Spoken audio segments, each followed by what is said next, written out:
So ayun guys, yung mga nagtatanong dyan kung saan nga ba matatagpuan ang Sierra Madre. May 4 na probinsya yang nasasakupan ang Sierra Madre.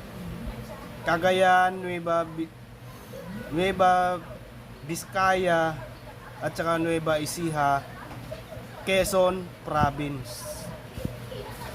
Yan ang tinatawag na Sierra Madre. Ang Sierra Madre ay napapalibutan niya ng kabundukan at dagat.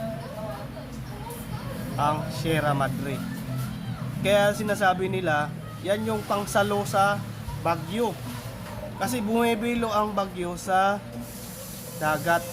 Tapos babangga yan doon sa kabundukan natin, tawag natin na Sierra Madre.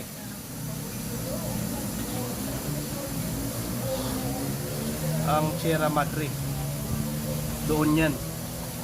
Yan ay may malawak na karagatan at kabundukan. So ayun, bihira yung nakakapunta dyan sa Sierra Madre.